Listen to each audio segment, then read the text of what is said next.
El morador de la oscuridad. Auguste Derlet. The Dweller in Darkness. Audiocuento editado por Juan Pablo Flores Montaño. Para Audioteca de Medianoche.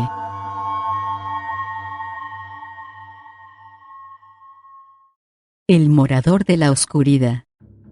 Los amantes del horror frecuentan parajes extraños y apartados. Para ellos existen las catacumbas de los Ptolomeos y los esculpidos mausoleos de regiones de pesadilla.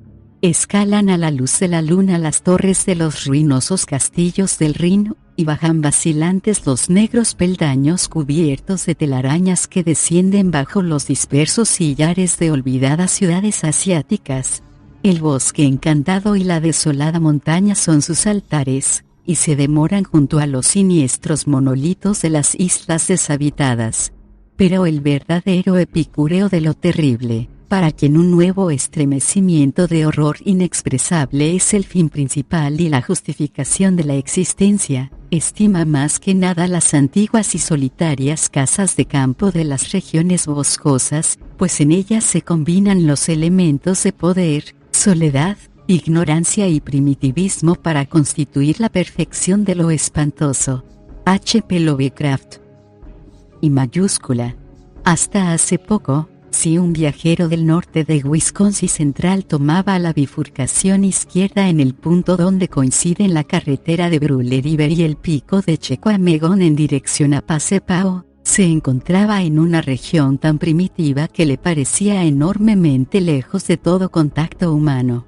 Si siguiera por la poco transitada carretera, cruzaría ante unas cuantas chozas destruidas, donde probablemente alguna vez vivieron personas que se marcharon ante el continuo avance del bosque. No es una región desolada, sino zona de espesa vegetación, y sobre toda su extensión subsiste el aura intangible de lo siniestro, una especie de opresión ominosa del espíritu pronto a manifestarse aún en el viajero más casual, pues la carretera que ha tomado se vuelve cada vez más impracticable, hasta que se pierde finalmente poco después de pasar un albergue deshabitado edificado al borde de un lago de aguas tranquilas y azules, en torno al cual crecen eternamente árboles centenarios, y donde los únicos ruidos que se oyen son los gritos de los búhos, de los chotacabras y de los tétricos amorgujos en la noche, o la voz del viento entre los árboles,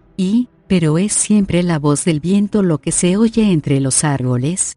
¿Quién puede decir si la rama que cruje al romperse es indicio del paso de un animal, o de algo distinto, de alguna criatura que escapa a la comprensión humana? Entre las gentes que vivían en los aledaños del bosque, el albergue abandonado del lago Rick tenía una extraña fama mucho antes de que yo lo conociese, fama que rebasaba esas historias que suelen circular sobre parajes primitivos similares. Corrían curiosos rumores de que en lo más profundo y negro del bosque habitaba un ser de ningún modo se trataba de las consabidas consejas de fantasmas, un ser que era mitad animal y mitad hombre, según contaban los obstinados y descreídos indios que de cuando en cuando abandonaban la comarca y se marchaban hacia el sur. El bosque tenía mala fama, eso era evidente, y ya antes del cambio de siglo contaba con una historia que disuadía aún al más intrépido aventurero. Aparece recogida por primera vez en unas anotaciones que hizo un misionero cuando cruzaba la región para acudir en ayuda de una tribu de indios, la cual, según habían informado al puesto militar de Chequamegon Bay, se estaba muriendo de hambre en el norte. Fray Piregar desapareció, pero los indios trajeron más tarde sus pertenencias, una sandalia, un rosario y un breviario en el que había escrito ciertas observaciones raras, conservadas cuidadosamente. Tengo la convicción de que me sigue alguna criatura. Al principio me ha parecido que era un oso, pero ahora me inclino a creer que es algo infinitamente más monstruoso que cualquier animal de la tierra. Está oscureciendo, y creo que estoy cayendo en un ligero delirio, pues sigo oyendo una extraña música y otros raros sonidos que no pueden derivar, seguramente, de ninguna fuente natural.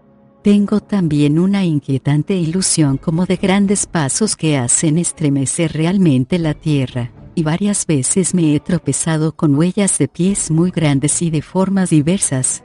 La segunda anotación es muchísimo más siniestra.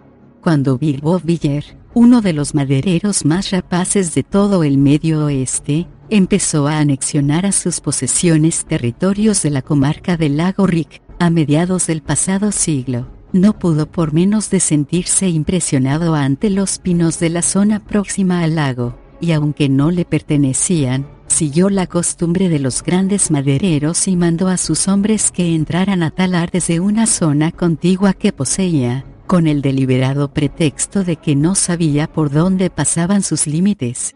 13 de los hombres no regresaron ese primer día de trabajo en el borde del área del bosque que rodeaba el lago Rick. 2 de los cuerpos no se llegaron a recuperar, 4 fueron encontrados inconcebiblemente en el lago, a varias millas de donde habían estado talando árboles. Los demás fueron descubiertos en diversos lugares del bosque.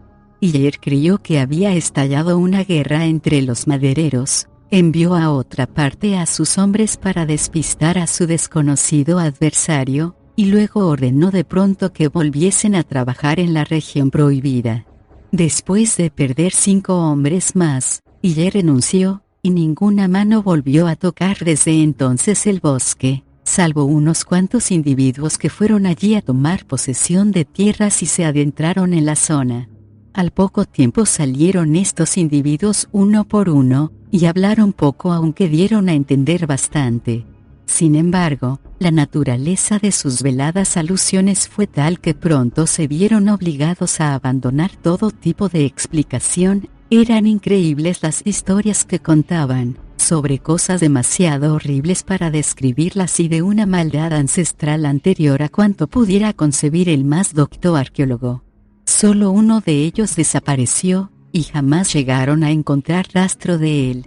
Los otros regresaron todos del bosque, y en el curso del tiempo se perdieron entre las demás gentes de Estados Unidos, todos, menos un mestizo al que llamaban el viejo Peter, el cual estaba obsesionado con la idea de que había yacimientos minerales en la vecindad del bosque, e iba a acampar de cuando en cuando en su lindero, cuidando de no aventurarse a entrar. Era inevitable que las leyendas del lago Rick atrajesen finalmente la atención del profesor Upton Gardner, de la Universidad del Estado. Había completado colecciones de cuentos de Paul Bunyan, Whisky Jack y Yodak, y se hallaba ocupado en compilar leyendas locales, cuando se tropezó por primera vez con los curiosos y semi-olvidados relatos procedentes de la región del lago Rick. Averigüé más tarde que su primera reacción fue la de un interés casual. Abundan las leyendas en todos los parajes apartados, y no había nada que indicase que éstas tuviesen más importancia que las demás. Lo cierto es que no había similitud alguna, en el más estricto sentido de la palabra, con las historias de tipo más familiar, pues mientras las leyendas corrientes se referían a apariciones fantasmales de animales y hombres, tesoros perdidos, creencias tribales y cosas por el estilo, las del lago Rick chocaban por su insistencia en criaturas totalmente outre, o criatura, ya que nadie contó jamás haber visto más de una, y vagamente, en la oscuridad del bosque, mitad animal y mitad hombre, dando a entender siempre que su descripción era inadecuada, en el sentido de que no hacía justicia al concepto del narrador de que era lo que se escondía en la vecindad del lago.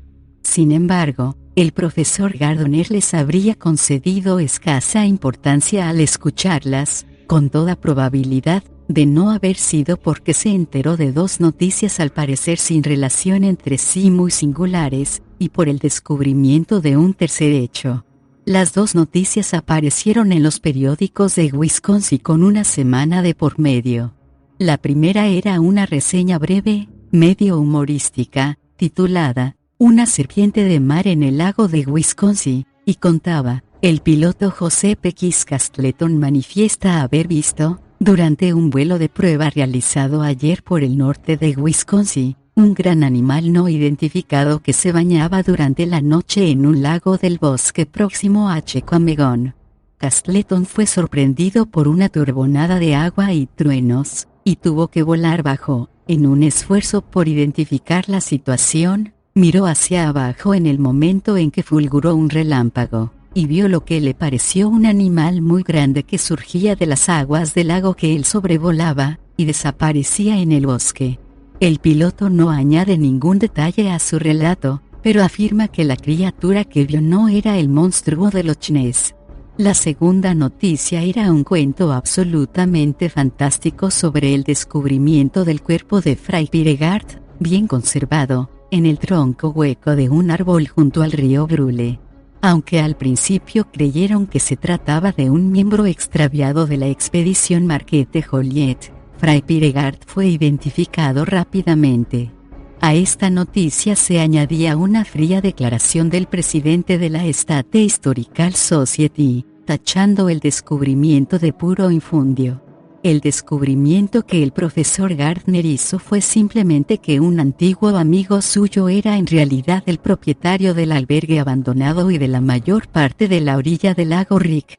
La conexión entre los acontecimientos fue de este modo claramente inevitable. El profesor Gardner relacionó inmediatamente las dos noticias de los periódicos con las leyendas del lago Rick. Esto podía no haber bastado para moverle a abandonar sus investigaciones sobre las leyendas que abundaban en Wisconsin e iniciar una indagación concreta de naturaleza enteramente distinta. Pero entonces sucedió algo aún más asombroso que le impulsó a acudir urgentemente al propietario del albergue abandonado y pedirle que le dejase ocuparlo en interés de la ciencia. En principio, lo que le movió a tomar esta determinación fue nada menos que un ruego del conservador del Museo del Estado para que visitase su despacho una noche y viese un nuevo ejemplar que había llegado. Acudió acompañado de Laird Organ, y fue Laird quien acudió a mí. Pero eso fue cuando desapareció el profesor Gardner. ¿Por qué desapareció? Durante 3 meses estuvo enviando informes esporádicos desde el lago Rick, y luego se dejaron de recibir noticias suyas, y no volvió a saberse nada más del profesor Upton Gardner. Laird vino a la habitación que yo ocupaba en el University Club una noche de octubre a una hora avanzada. Traía nublados sus ojos azules y francos, los labios tirantes, el ceño arrugado, y todas las trazas de hallarse en un estado de relativa excitación que nada tenía que ver con el alcohol.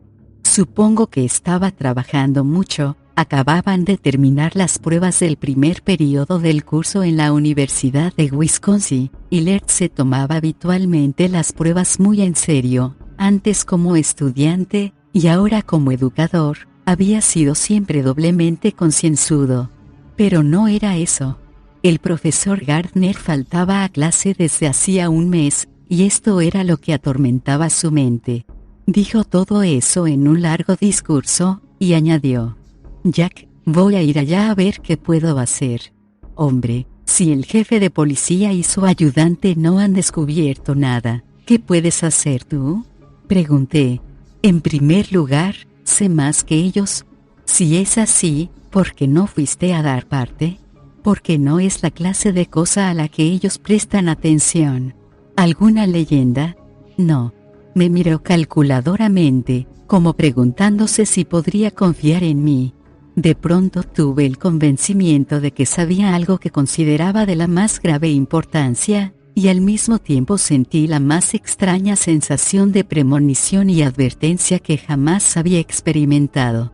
En ese instante la habitación entera pareció tensa, el aire electrizado. Sí voy. ¿Crees que podrías acompañarme? Supongo que podría arreglarlo. Bien. Dio una vuelta o dos por la habitación, y sus ojos pensativos, cada vez que me miraban, denotaban incertidumbre e indecisión. Vamos, Laird, siéntate y tranquilízate. Este comportamiento de león enjaulado no es bueno para tus nervios. Siguió mi consejo, se sentó, se cubrió la cara con las manos y se estremeció. Por un momento me sentí alarmado, pero abandonó esta actitud a los pocos segundos, se echó hacia atrás y encendió un cigarrillo. ¿Conoces esas leyendas sobre el lago Rick, Jack? Le aseguré que las conocía, así como la historia del lugar, desde el principio, es decir, todo lo que se había escrito sobre el asunto. ¿Y esas noticias de los periódicos de que te he hablado? Las noticias también. Las recordaba, dado que Laird había discutido conmigo el efecto que habían producido en su jefe. La segunda, la que se refiere a Fray Piregard. Empezó, vaciló, y se calló. Pero luego, tras aspirar profundamente, prosiguió: como sabes, Gardner y yo fuimos al despacho del conservador una noche de la primavera pasada. Sí, yo estaba en el este por entonces. Por supuesto. Bien, fuimos allí. El conservador quería enseñarnos algo. ¿Qué crees que era? No tengo ni idea. ¿Qué era? El cuerpo del árbol noroeste. El corazón nos dio un salto. Allí estaba, con el tronco hueco y todo, tal como había sido encontrado. Lo habían transportado al museo para exhibirlo. Pero no fue exhibido jamás, naturalmente, por una poderosa razón. Cuando Gardner lo vio, creyó que se trataba de una figura de cera. Pero no. ¿Quieres decir que era real? Laird asintió. Sé que te parece increíble. No es posible. Pues sí, supongo que es imposible. Pero así era. Por eso no fue exhibido, así que lo enterraron.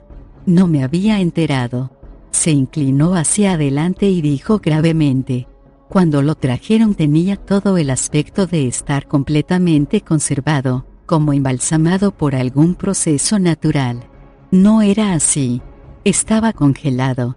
Comenzó a deshelarse aquella noche. Y había ciertos detalles que indicaban que Fray Piregard no había muerto hacía 300 años como decía su historia. El cuerpo empezó a descomponerse de mil maneras, pero no se convirtió en polvo ni mucho menos. Gardner estimó que no hacía más de 5 años que habría muerto. Así que, ¿dónde había estado entre tanto? Era completamente sincero. Yo, al principio, no le había creído. Pero la inquietante seriedad de Laird impedía veleidad alguna por mi parte. De haber considerado su historia como una broma, como me sentía impulsado a creer, se habría cerrado como una concha y habría abandonado mi habitación para rumiar este asunto en secreto, con sabe Dios qué daño para sí. Durante un rato no dije absolutamente nada. ¿Tú no lo crees? Yo no he dicho eso. Pero lo noto. No. Es difícil de creer. Digamos que creo en tu sinceridad. Al menos eres franco, dijo lúgubremente. ¿Crees en mí lo bastante como para acompañarme al albergue y averiguar qué puede haber ocurrido allí? Sí, por supuesto. Pero creo que sería mejor que primero leyeses estos extractos de las cartas de Gardner. Los puso sobre mi mesa como un reto. Las había transcrito a una simple hoja de papel, y mientras la depositaba, siguió explicando muy deprisa que eran las cartas que Gardner le había escrito desde el albergue. Cuando terminó, cogí la hoja y leí: no puedo negar que hay en el albergue, en el lago, y aún en el bosque, un aura de maldad, de peligro, de amenaza. Es algo más que eso, Laird. Me gustaría explicártelo, pero mi fuerte es la arqueología y no la ficción. Porque habría que recurrir a la ficción, creo, para hacer justicia a esto que siento. Sí, hay veces en que tengo la clara sensación de que alguien o algo me vigila desde el bosque o desde el lago. En esto no estoy tan seguro como me gustaría, y aunque no me llega a inquietar, sin embargo es suficiente para hacerme vacilar. El otro día me las arreglé para ponerme en contacto con el viejo Peter, el mestizo. Estaba un poco bebido, pero cuando le mencioné el albergue y el bosque, se encerró en sí mismo como una concha. Pero le dio nombre a lo que sentía, lo llamó el Bendigo. Ya conoces esa leyenda que pertenece a la región franco-canadiense. Esta era la primera carta, escrita como a la semana de llegar Gardner al albergue abandonado del lago Rick. La segunda era muy breve, y fue enviada por correo especial. Podrías cablegrafiarme a la Miskatonic University de Arkham, Massachusetts, para averiguar si hay disponible una fotocopia de un libro conocido como el Necronomicon, de un escritor árabe llamado al parecer Abdul al-Asred. Pregunta también por los manuscritos pnacóticos y el libro de Ibn, y averigua si es posible comprar en alguna librería local un ejemplar de Outsider and Daughters, de H.P. Lovecraft, publicado en Arkham House, el año pasado. Creo que estos libros, individual y colectivamente, pueden ayudar a determinar qué es exactamente lo que habita en este lugar. Porque haya algo, no puede haber error en esto, estoy convencido, y cuando te digo que creo que ese algo ha vivido aquí no durante años, sino durante siglos, quizá desde antes de la aparición del hombre, comprenderás que puedo encontrarme en el umbral de grandes descubrimientos. Aunque esta carta era alarmante, la tercera lo era aún más. Entre la segunda y la tercera transcurrió un intervalo de un par de semanas, y era evidente que había sucedido algo que amenazaba la serenidad del profesor Gardner, ya que esta tercera carta evidenciaba, pese a tratarse de un párrafo, una extremada turbación. Todo es perverso aquí. No sé si se trata de la cabra negra de las 1000 crías o del sin rostro o algo distinto que camina sobre el viento. Por amor de Dios, estos malditos fragmentos. Hay algo en el lago, también, y los ruidos de la noche. ¡Qué quietud! Y luego, de pronto, esas horribles flautas, esos aullidos lastimeros.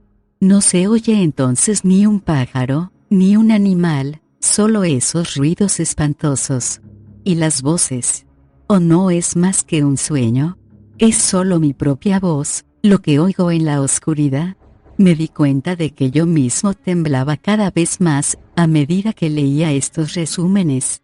Las implicaciones y sugerencias que podían leerse entre las líneas que el profesor Gardner había escrito hacían pensar en una maldad terrible e inmemorial, y comprendí que ante Laird Dorgan y ante mí se abría una aventura tan increíble, tan extraña y tan imponderablemente peligrosa, que hacía muy probable que no regresáramos para contarla.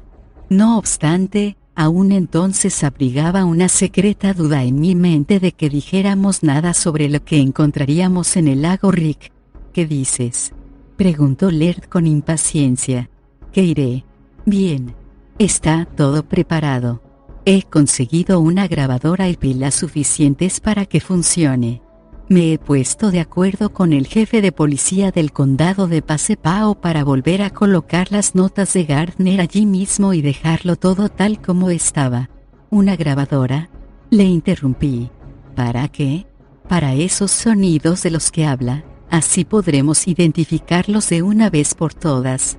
Si se pueden oír, la grabadora los recogerá. Si son meramente imaginarios, no. Guardó silencio. Sus ojos estaban muy graves. Escucha, Jack, puede que no salgamos de este asunto con vida. Lo sé.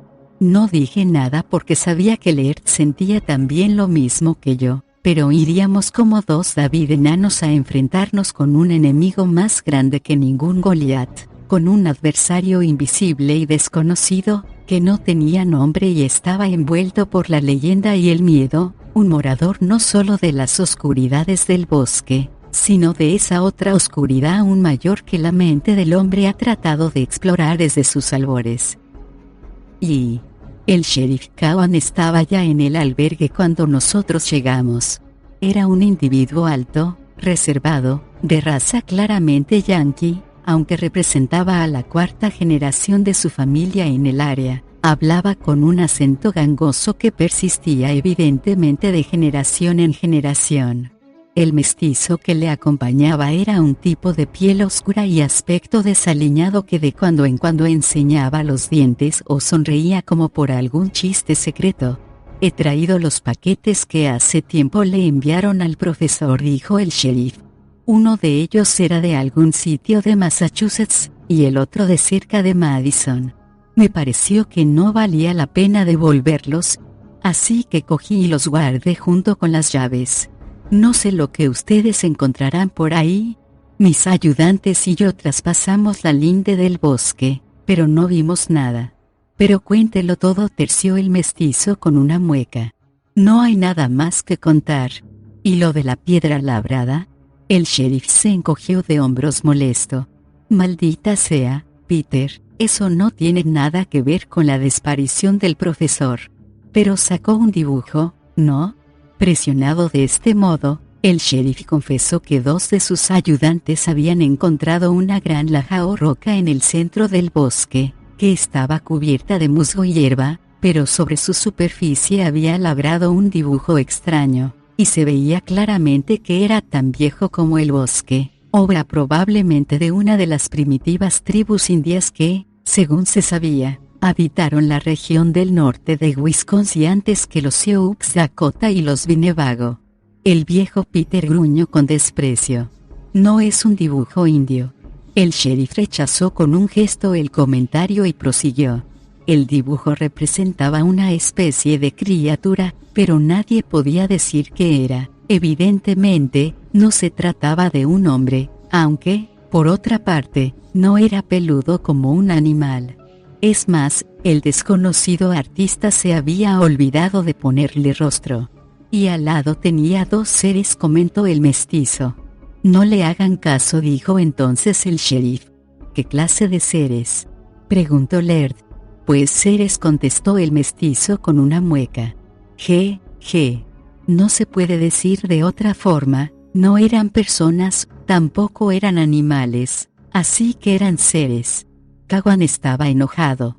De pronto se puso violento, ordenó al mestizo que se callase, y siguió diciendo que si le necesitábamos estaría en su oficina de Pasepao. No explicó cómo podíamos ponernos en contacto con él, puesto que no había teléfono en el albergue, pero evidentemente no hacía mucho caso de las leyendas que abundaban en la región en la que nos habíamos internado con tanta decisión.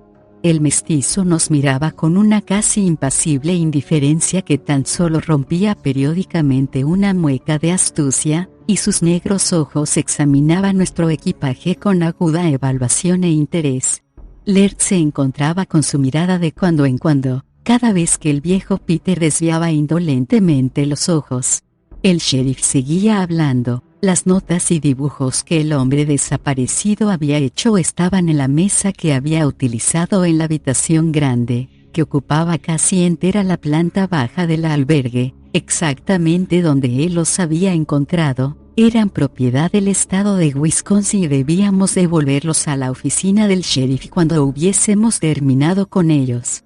En el umbral, se volvió rápidamente para despedirse y nos dijo que esperaba que no permaneciésemos mucho tiempo allí, porque aunque no acepto ninguna de esas ideas extravagantes, el lugar no resultó muy saludable para algunos de los que vinieron aquí. El mestizo sabe o sospecha algo, me dijo Laird en cuanto se marcharon. Tenemos que ponernos en contacto con él cuando no esté el sheriff. ¿No escribió Gardner que era bastante reservado cuando se trataba de preguntarle datos concretos? Sí, pero indicó la solución: aguardiente. Nos pusimos a trabajar para instalarnos, guardamos nuestras provisiones, montamos la grabadora y preparamos las cosas para pasar al menos un par de semanas. Teníamos provisiones suficientes para ese tiempo, y si debíamos prolongar nuestra estancia siempre podíamos ir a Pasepao a comprar más comida. Además, Laird había traído 2 docenas de pilas para la grabadora, de modo que teníamos para tiempo indefinido, sobre todo teniendo en cuenta que no pensábamos conectarlas más que cuando nos fuésemos a dormir, y esto no sería con mucha frecuencia, pues habíamos acordado que uno de nosotros vigilaría mientras el otro descansara, plan en el que no confiábamos lo bastante como para considerarlo infalible. De ahí el aparato. Hasta que acomodamos nuestra impedimenta, no nos ocupamos de las cosas que había traído el sheriff. Entretanto, tuvimos amplia oportunidad de captar la muy definida aurora del lugar. Porque no era imaginación aquello de que reinaba una aura extraña en el albergue y alrededores. No era solo la quietud presagiosa, casi siniestra, no solo los altos pinos que se cernían sobre el albergue, no solo las oscuras aguas, sino algo más, un callado, casi amenazador aire de espera, una especie de lejana seguridad ominosa. ¿Cómo podía uno imaginar lo que sentiría un halcón planeando serenamente por encima de su presa sabiendo que no iba a escapar de sus garras? Tampoco era esta una impresión fugaz, pues se hizo evidente casi enseguida y aumentó de manera constante durante la hora o así que estuvimos ocupados. Es más, se percibía con tanta claridad que Leer lo comentó como si se tratase de algo largo tiempo aceptado. Seguro que yo también lo sentía. Sin embargo, no había nada primitivo a lo que pudiese atribuirse. Hay miles de lagos como el Rick al norte de Wisconsin y de Minnesota, y aunque muchos de ellos no están en zonas forestales, los que sí lo están no difieren grandemente en su aspecto del de Rick, así que no había nada en el paraje que contribuyese en absoluto a esa soterrada sensación de horror que parecía invadirnos desde el exterior. Efectivamente, la puesta del sol era más bien lo contrario. Bajo el sol del atardecer, el viejo albergue, el lago, el alto bosque de los alrededores, tenían un aire agradable de soledad, un aspecto que contrastaba con la intangible aurora de maldad, tanto más penetrante y terrible. La fragancia de los pinos, junto con el frescor del agua, contribuía también a acentuar la sutil sensación de amenaza. Por último, nos ocupamos del material abandonado en el escritorio del profesor Gardner. Los paquetes postales contenían, como esperábamos, un ejemplar del The Outsider and Daughters de H.P. Lovecraft, expedido por los editores, y las fotocopias del manuscrito y las páginas impresas del texto de R.L. y del de Burmese Mysteries de Ludwig Perrin, al parecer enviados para completar los datos suministrados anteriormente al profesor por el bibliotecario de la Miskatonic University, pues encontramos además entre el material que nos trajo el sheriff, ciertas páginas del Necronomicon en su traducción de Olaus Wormius, así como de los manuscritos pnacóticos. Pero no fueron estas páginas, en su mayoría ininteligibles para nosotros, las que nos llamaron la atención, sino las notas fragmentarias del propio profesor Gardner. Era absolutamente evidente que no había tenido tiempo de hacer otra cosa que escribir las cuestiones y pensamientos tal como se le ocurrían, y aunque explicitaban poca cosa, sin embargo había en todo ello terribles sugerencias que adquirían dimensiones gigantescas al hacerse evidente aquello que no dejó consignado. Es la laja, solo una antigua ruina, B grande, una señal semejante a una lápida, C, o un punto focal para él. En el último caso, del exterior, o de abajo, ND grande, nada indica que ese ser haya sido molestado. Cthulhu o Cthulhut. En el lago Rick, pasadizo subterráneo al superior y al mar vía San Lorenzo, ND grande, salvo la historia del aviador, nada indica que el ser tenga conexión con el agua. Probablemente no es uno de los acuáticos, Astur, pero sus manifestaciones tampoco parecen haber sido de seres aéreos. Yoxotot, ciertamente de la tierra, pero no es el morador de la oscuridad. ND grande, el ser, sea lo que fuere, debe de pertenecer a las deidades de la tierra, aun cuando viaja en el tiempo y el espacio. Puede que haya más, y que solo el terrestre se deje ver ocasionalmente. Itaqua, quizá, el morador de la oscuridad.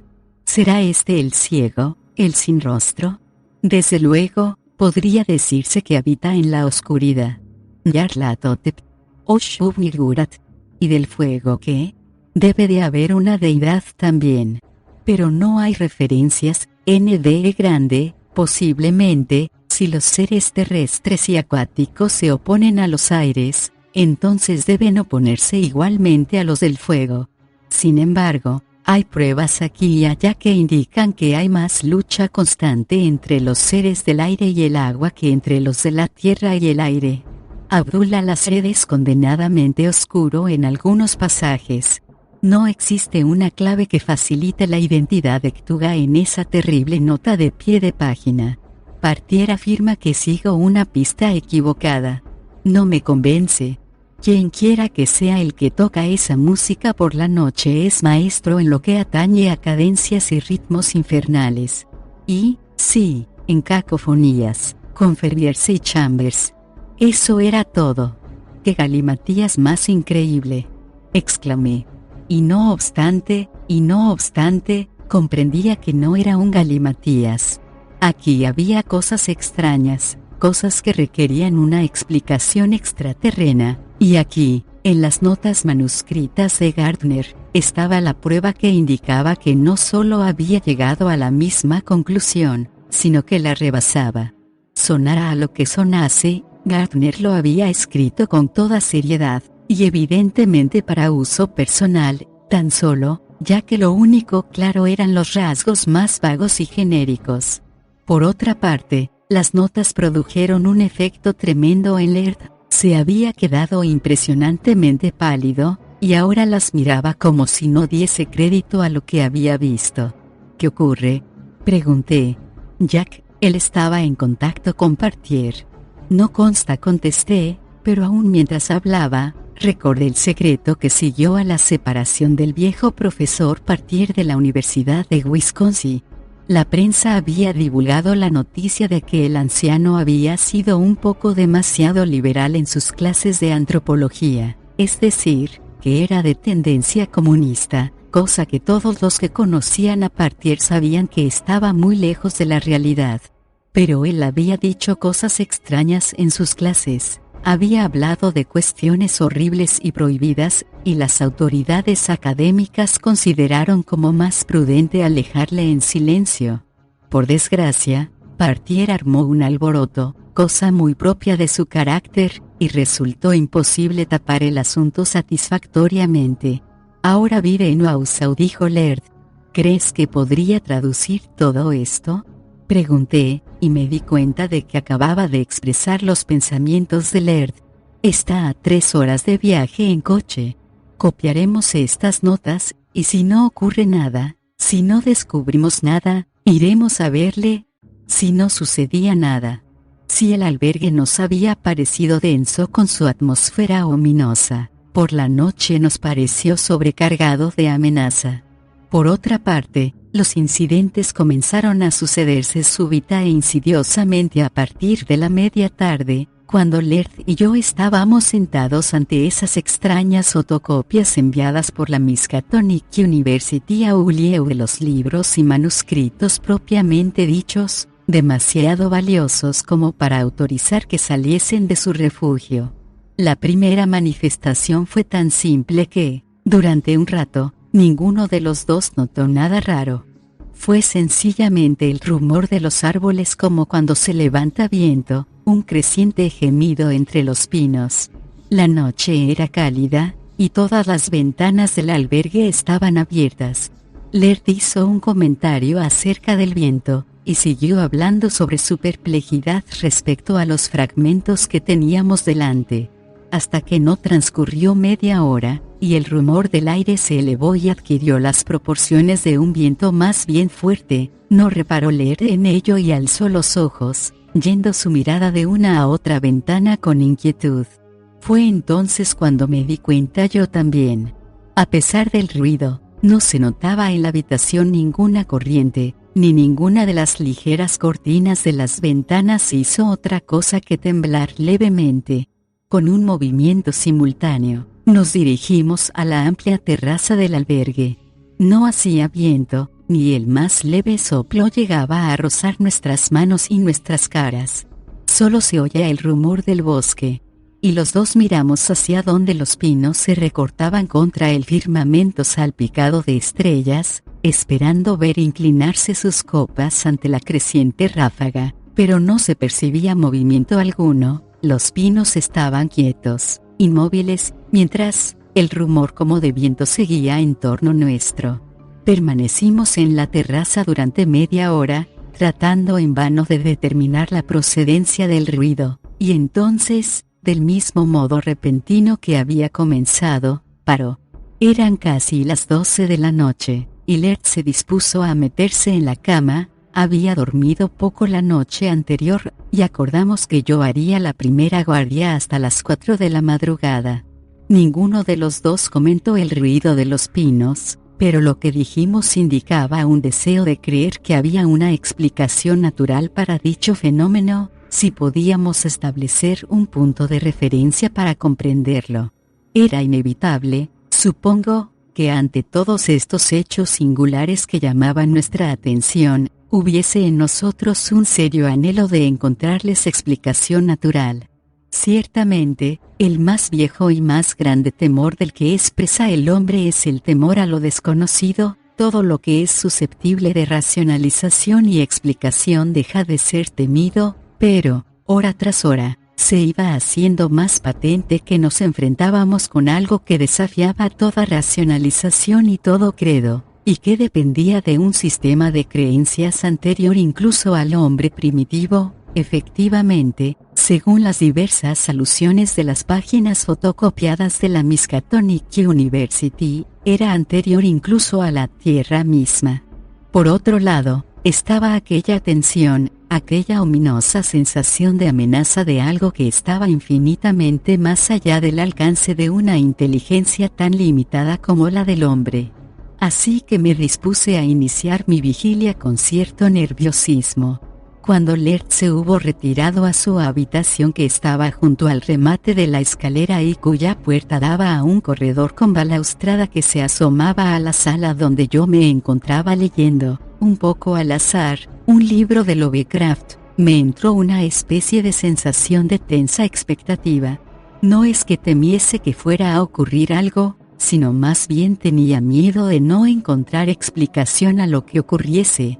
Sin embargo, a medida que transcurrían los minutos, me fui enfrascando en The Outsider and Others, con sus infernales alusiones a una maldad inmemorial, a entidades coexistentes a todos los espacios, y empecé a captar, aunque vagamente, una relación entre los escritos de este creador de fantasías y las extrañas anotaciones que el profesor Gardner había dejado.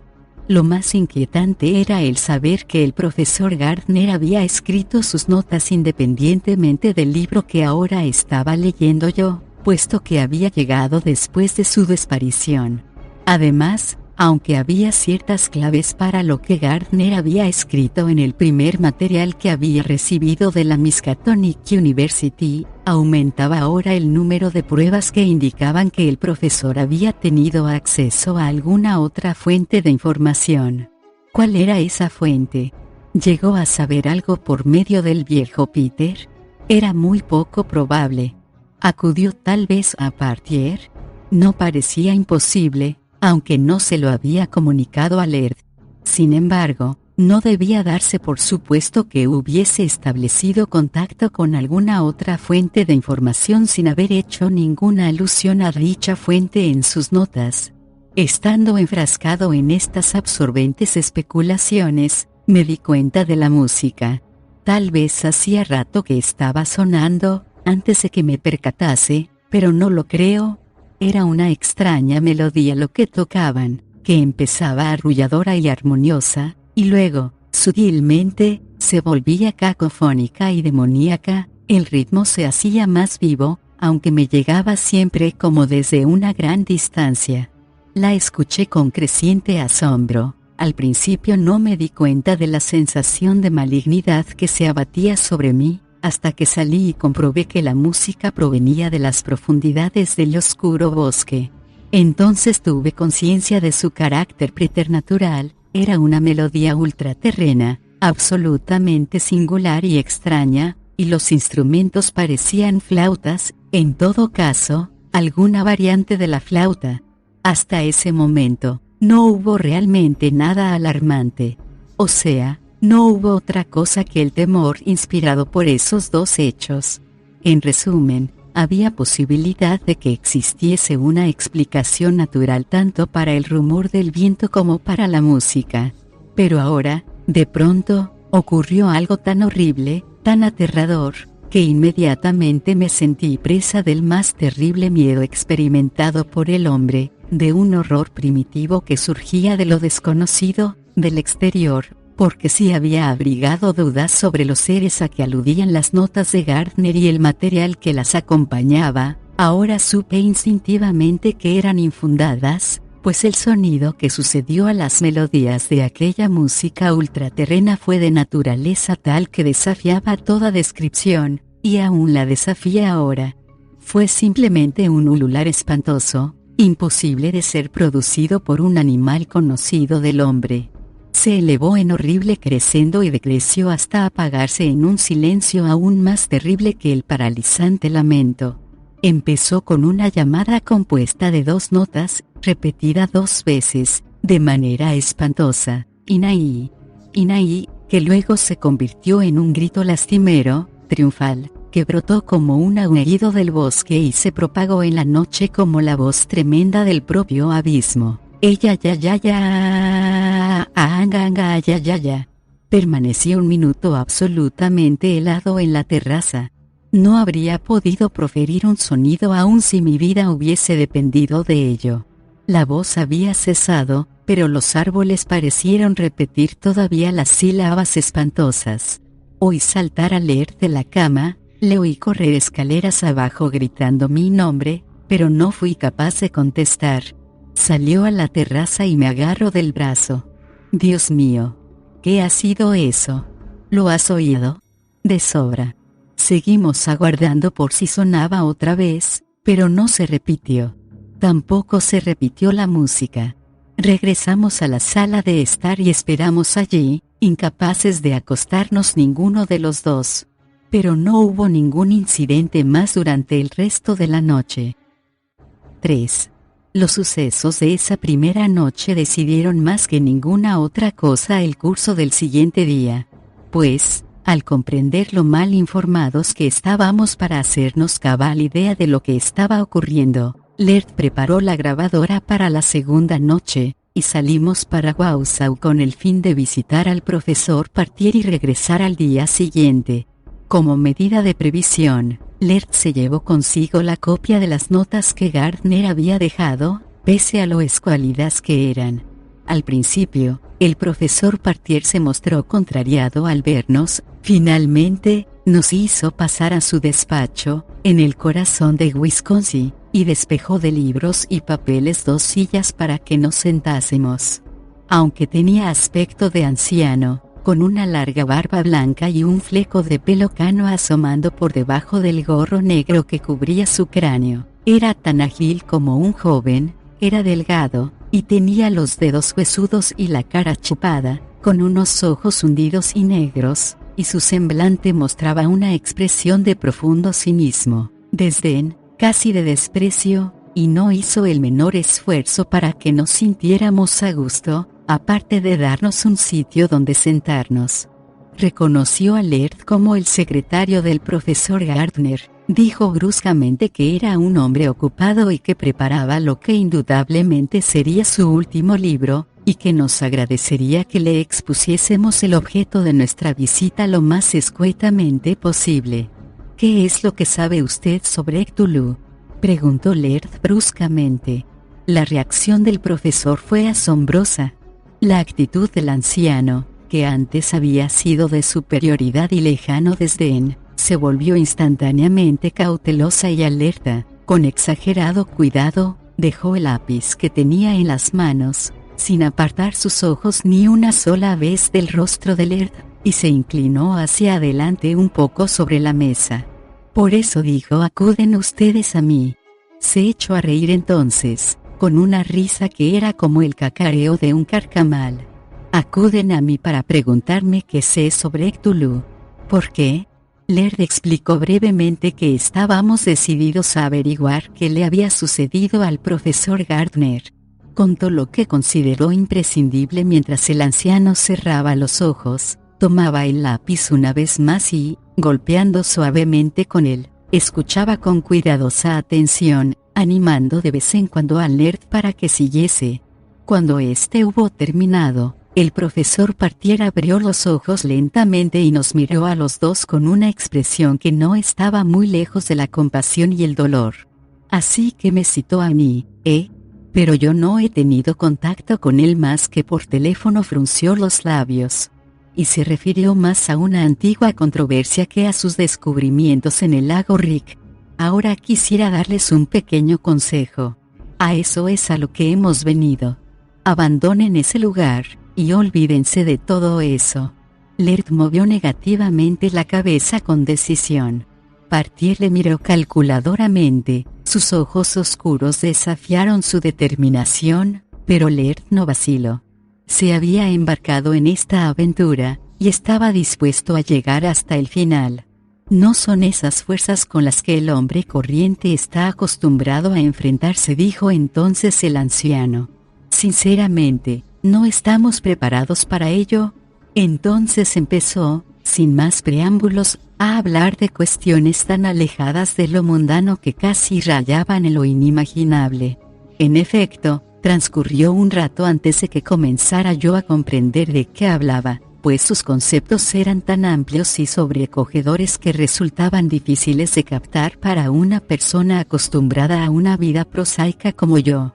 Quizá fuera porque Partir empezó insinuando veladamente que no era Cthulhu, ni sus esbirros, quienes moraban en el lago Rick, sino otro ser muy distinto. La existencia de la losa y lo que tenía labrado encima indicaban claramente la naturaleza del ser que moraba allí de tiempo en tiempo.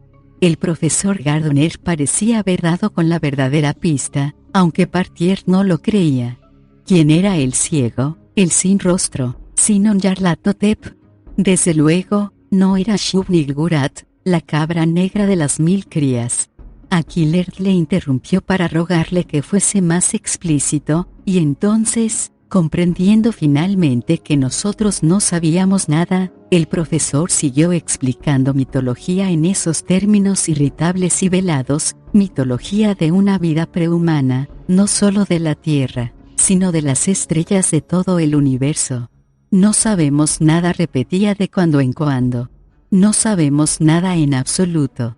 Pero hay signos, lugares. El lago Rick es uno de ellos.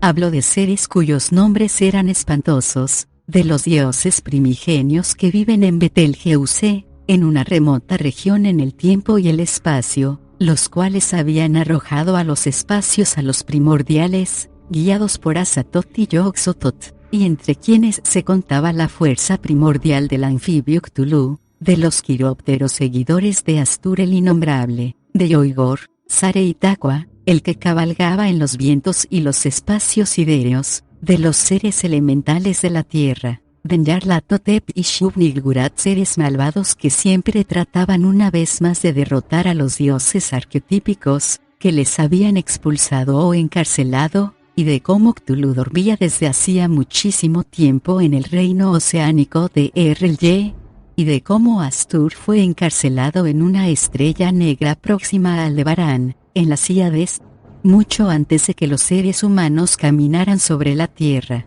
Tuvo lugar el conflicto entre los dioses arquetípicos y los primordiales, y de tiempo en tiempo los primordiales han resurgido y aspirado a imponerse, unas veces para ser detenidos por intervención directa de los dioses primigenios, pero más frecuentemente por intermedio de seres humanos o no humanos que se prestaban a provocar la disensión entre los seres elementales, pues según indicaban las notas de Gardner, los malvados dioses primordiales eran fuerzas elementales. Pero cada vez había habido una resurrección, cuya señal quedaba hondamente impresa en la memoria del hombre, y en cada una de ellas habían pretendido eliminar la prueba, así como a los apacibles supervivientes. ¿Qué ocurrió en Innsmouth, Massachusetts, por ejemplo? Preguntó tensamente. ¿Qué ocurrió en Dunwich? ¿En las tierras vírgenes de Vermont? ¿O en la vieja casa de Turtle, en el pico de Aylesbury? ¿Qué hay del misterioso culto de Cthulhu, y del absolutamente extraño viaje de exploración de las montañas de la locura? ¿Qué seres habitaron la oculta y misteriosa meseta de Leng, y la ciudad de Kadat en la inmensidad fría? Lovecraft lo sabía. Gardner y muchos otros han tratado de descubrir todos esos secretos, han tratado de establecer una conexión entre los increíbles acontecimientos ocurridos aquí y allá, por toda la faz del planeta, pero los primordiales no quieren que simples hombres lleguen a saber demasiado. Así que quedan ustedes advertidos. cogió las notas de Gardner sin darnos ocasión a ninguno de los dos de decir nada, y las estudió, colocándose unos lentes con montura de oro que le dieron un aspecto aún más viejo, y siguió hablando más bien consigo mismo que con nosotros, y dijo que afirmaba que los primordiales habían alcanzado en ciertos aspectos un grado de desarrollo científico más grande que el que hasta ahora se consideraba posible, pero que, por supuesto, no se sabía nada. La forma con que recalcaba estas palabras indicaba bien a las claras que solo un necio o un idiota podría permanecer incrédulo, tuviese pruebas o no. Pero a renglón seguido admitió que había una prueba, la placa repugnante que tenía grabada la representación de una monstruosidad infernal caminando sobre los vientos por encima de la tierra, encontrada en las manos de Josiah Alwyn cuando descubrieron su cuerpo en una pequeña isla del Pacífico, meses después de su increíble desaparición de su casa de Wisconsin. Los dibujos trazados por el profesor Gardner eran otra, y sobre todo, aquella extraña losa labrada del bosque vecino al lago Rick. Cthulhu murmuró entonces, pensativo. No he leído la nota de pie de página a la que hace referencia. Y en Lovecraft no hay nada, negó con la cabeza. ¿No podrían sonsacarle algo al mestizo? Ya hemos pensado en eso, admitió Laird. Bien, entonces les aconsejo que lo intenten. Parece evidente que él sabe algo. Puede que no sean más que exageraciones debidas a su mentalidad primitiva, pero por otro lado, ¿quién sabe? El profesor Partier no pudo o no quiso decirnos más. Por otra parte, Laird desistió de seguir preguntándole, ya que era evidente que había una relación tremendamente inquietante entre lo que había revelado, por increíble que fuese, y lo que el profesor Gardner había escrito. Nuestra visita, no obstante, a pesar de lo poco fructífera que fue o quizá precisamente por ello, produjo un singular efecto en nosotros. La misma vaguedad de las notas y comentarios del profesor, junto con la prueba fragmentaria e inconexa que nos había llevado independientemente por parte de Partier, nos devolvió la serenidad y afianzó a Laird en su determinación de llegar al fondo del misterio que rodeaba a la desaparición de Gardner, misterio que ahora se había ampliado para abarcar el misterio aún mayor del lago Rick y del bosque que lo rodeaba. Al día siguiente volvimos a Pasepao, y quiso la suerte que nos cruzáramos con el viejo Peter en la carretera que salía del pueblo. Laird aminoró la marcha, retrocedió y sacó la cabeza para encararse con la mirada escrutadora del viejo. ¿Le llevo? De acuerdo. Subió el viejo Peter y se sentó en el borde del asiento hasta que Laird, sin protocolos de ningún género, sacó una botella y se la ofreció. Entonces sus ojos se iluminaron, la cogió ansiosamente y echó un buen trago, mientras Laird se puso a charlar sobre la vida en los bosques del norte, animando al mestizo a que hablase de los yacimientos minerales que según él podían descubrirse en las proximidades del lago Rick. De este modo recorrimos buena parte del trayecto, sin que el mestizo soltase la botella, hasta que, finalmente, estuvo casi vacía. No se le notaba embriagado en el estricto sentido de la palabra, pero hablaba sin prejuicios, y no protestó cuando cogimos la carretera hacia el lago sin detenernos para que se bajase, aunque, cuando vio el albergue y supo dónde estaba, dijo estropajosamente que se había alejado de su camino, y que tenía que regresar antes de que se hiciese de noche. Se habría marchado inmediatamente, pero Laird le convenció para que entrase, con la promesa de que le prepararía un buen vaso. Entramos. Le preparó la bebida más fuerte que pudo, y Peter sucumbió. Cuando empezó a sentir los efectos del alcohol, Laird abordó el tema y dijo que Peter sabía algo sobre el misterio de la región del lago Rick, e inmediatamente el mestizo enmudeció, farfullando que no diría nada, que no había visto nada, que todo era una mentira, mientras sus ojos iban de uno de nosotros al otro. Pero Laird insistió. Había visto la losa de piedra tallada, ¿verdad? Sí, dijo de mala gana. ¿Quería llevarnos a ella? Peter negó con la cabeza violentamente. Ahora no. Era casi el atardecer, podía hacerse de noche antes de regresar. Pero Laird era duro como el diamante. Y convencido por la insistencia de Laird de que podíamos estar de regreso en el albergue y hasta en Pasepao, si Peter quería, antes de la caída de la noche, consintió en llevarnos a la losa. Entonces, a pesar de su estado, se internó rápidamente en el bosque, tomó un sendero que apenas merecía el nombre de rastro por lo débil que era, y galopó por él invariablemente durante casi una milla, antes de detenerse. Entonces, situándose detrás de un árbol, como si temiese que le vieran, señaló temblorosamente un pequeño calvero rodeado de árboles corpulentos, lo bastante amplio como para dejar visible el firmamento por arriba. Ahí, esa es. La losa se veía solo parcialmente, pues el musgo la había cubierto en gran parte. Laird, sin embargo, se interesaba por ella de manera secundaria en este momento. Era evidente que el mestizo estaba mortalmente aterrado y solo tenía deseos de huir. ¿Te gustaría pasar la noche aquí, Peter?, preguntó Laird. El mestizo le dirigió una mirada aterrada.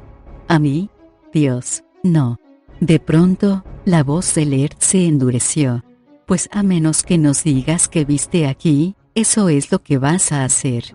El mestizo no estaba tan embriagado como para no prever lo que podía pasar, la posibilidad de que Laird y yo le cogiésemos y le atásemos a un árbol del borde de este calvero. Sencillamente, pensó en echar a correr, pero sabía que en su estado no podría dejarnos atrás. No me hagan hablar, dijo. Son cosas que no deben contarse. No se las he contado jamás a nadie, ni siquiera al profesor. Queremos saberlas, Peter, dijo Laird amenazador.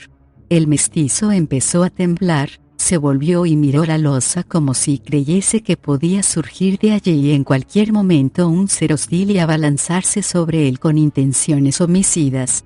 No puedo, murmuró, y luego, clavando sus ojos sanguinolentos en los de Laird una vez más, dijo en voz baja, no sé lo que era. Dios, pero era espantoso. Era un ser, no tenía rostro, estuvo aullando hasta que creí que se me iban a reventar los tímpanos, y luego, aquellas criaturas que tenía a su alrededor. Dios. Se estremeció y se apartó del árbol reuniéndose con nosotros.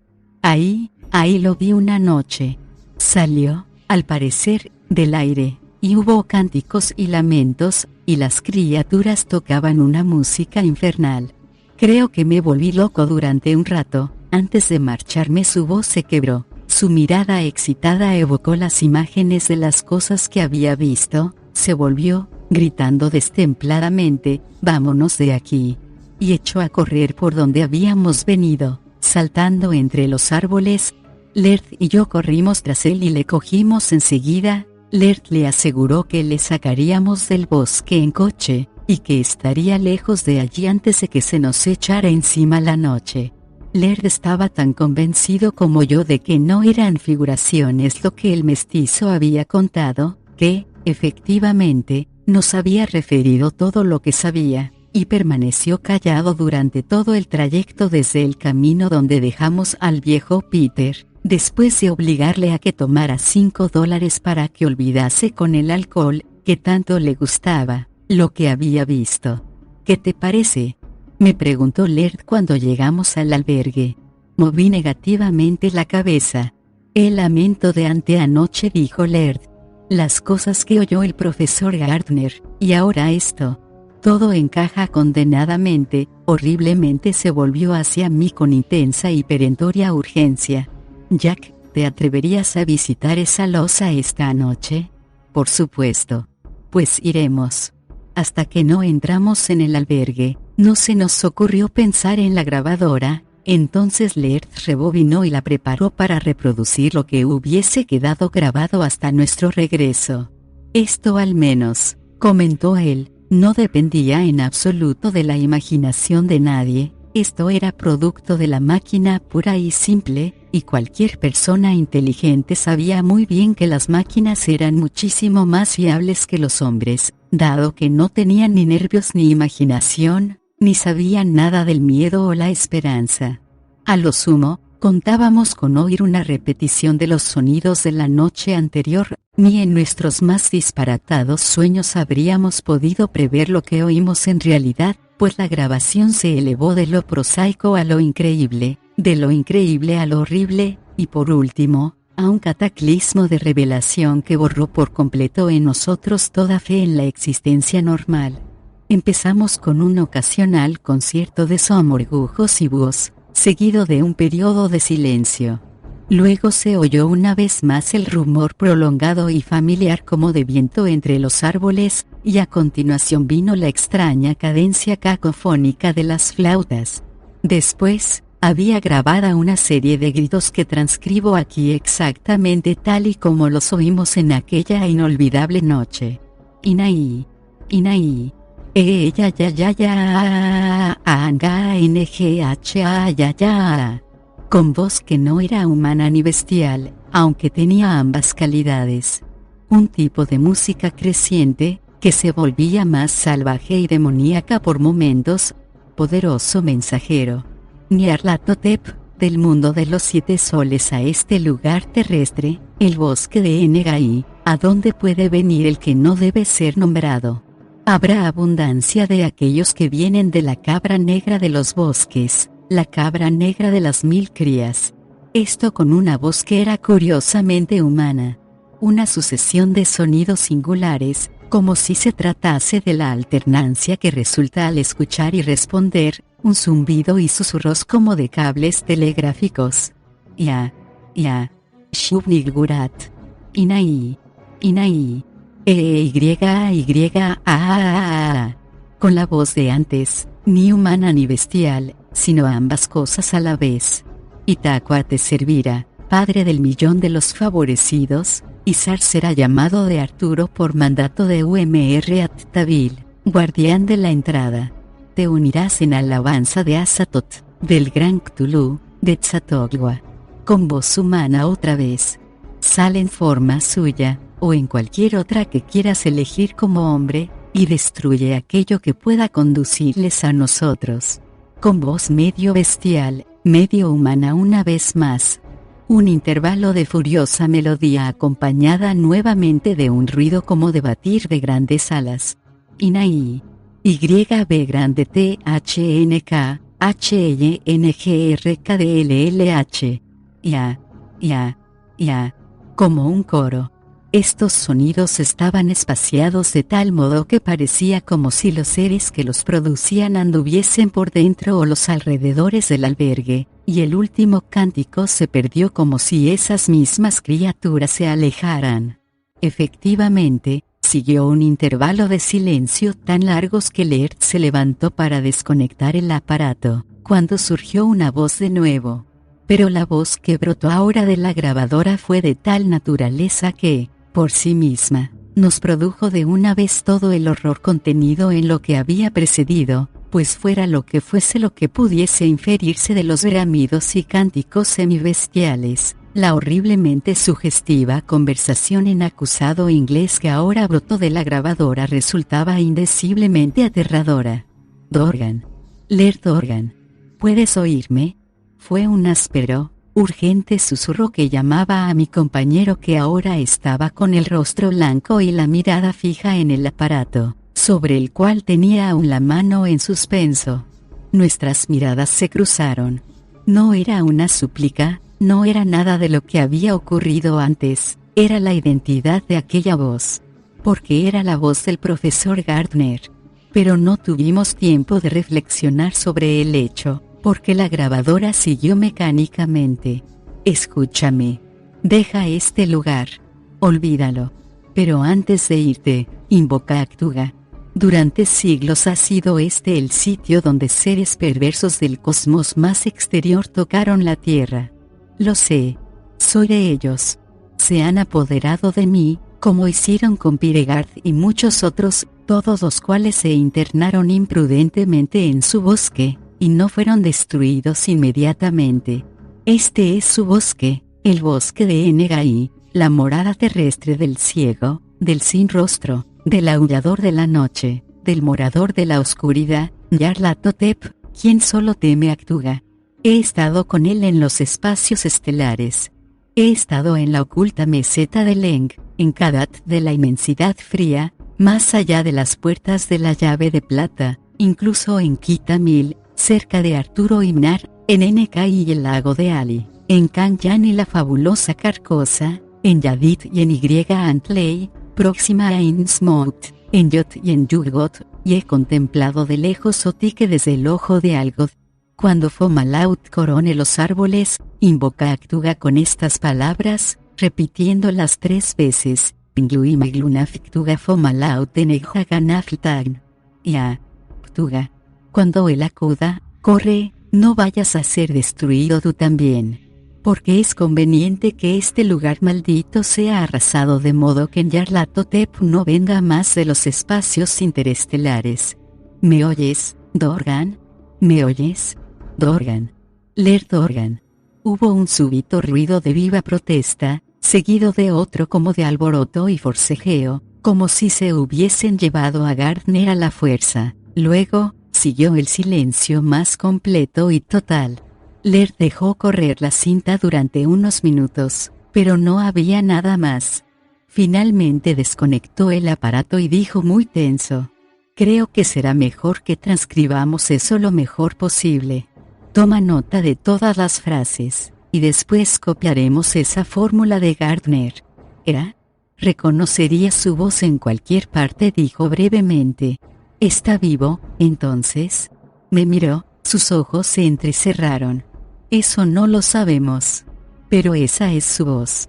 Movió negativamente la cabeza, pues empezaban los sonidos otra vez, y nos dedicamos los dos a copiar, tarea que resultó más fácil de lo que parecía al principio porque las pausas entre las frases eran lo bastante grandes como para permitirnos copiar sin apresuramientos.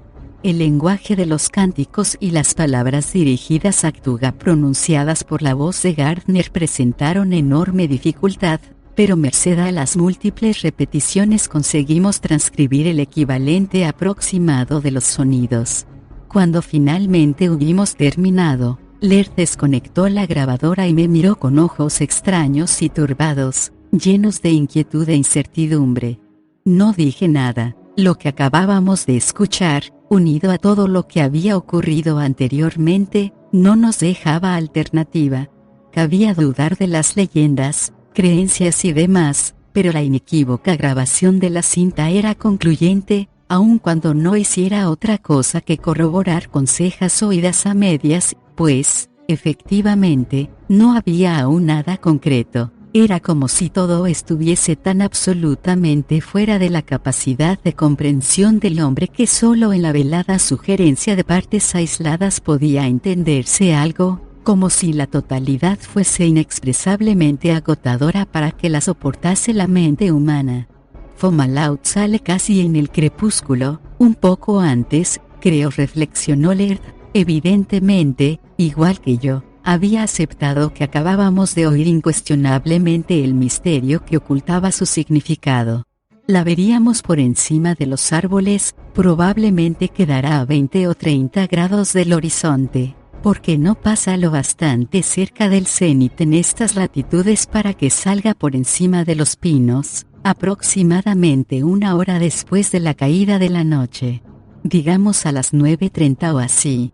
¿No estarás pensando en intentarlo esta noche? Pregunté. Al fin y al cabo, ¿qué significa? ¿Quién o qué es Cthulhu? No sé más que tú, y no voy a intentarlo esta noche. ¿Has olvidado la losa? ¿Estás aún dispuesto a ir allí, después de esto? Asentí. No me atreví a hablar, pero no me consumía el deseo de desafiar la oscuridad que se extendía como una criatura viviente por el bosque que rodeaba el lago Rick. Laird miró su reloj y luego a mí, y sus ojos ardían ahora con una especie de febril determinación, como si se esforzase en tomar este paso final de enfrentarse a ese ser desconocido cuyas manifestaciones se habían posesionado del bosque. Si esperaba que yo vacilase, le decepcioné. Por muy acosado por el miedo que me sintiese, no deseaba manifestarlo. Me levanté y salí del albergue en su compañía. y ve, chica. Hay aspectos de la vida oculta, tanto del exterior como de las profundidades de la mente, que es preferible mantener en secreto y lejos del conocimiento del hombre común, pues en los lugares más oscuros de la tierra acechan terribles deseos, horribles revenants de un estrato del subconsciente, por fortuna fuera del ámbito del hombre medio. En efecto, hay aspectos de la creación tan grotescamente estremecedores que su misma visión haría perder la razón al que los contemplara. Afortunadamente, no es posible evocar más que como una sugerencia lo que vimos en la losa del bosque del lago Rica aquella noche de octubre, porque fue todo tan increíble, rebasó a tal punto todas las leyes conocidas de la ciencia, que no existen en el lenguaje humano palabras adecuadas para describirlo. Llegamos al círculo de árboles que rodeaba la losa mientras las últimas claridades se demoraban aún en el cielo de poniente, y con ayuda de la linterna que Laird traía consigo examinamos la superficie de la losa y lo que había tallado en ella, un ser inmenso y amorfo, trazado por un artista que, evidentemente, carecía de suficiente imaginación para diseñar el rostro de la criatura, ya que lo había dejado sin él, perfilando solo una curiosa cabeza cónica que incluso en piedra parecía dotada de una enervante fluidez. Además, la criatura estaba representada con apéndices tentaculares y manos, o excrescencias semejantes a manos, pero no tenía dos, sino varias, de suerte que en su conformación parecía a la vez humana y no humana.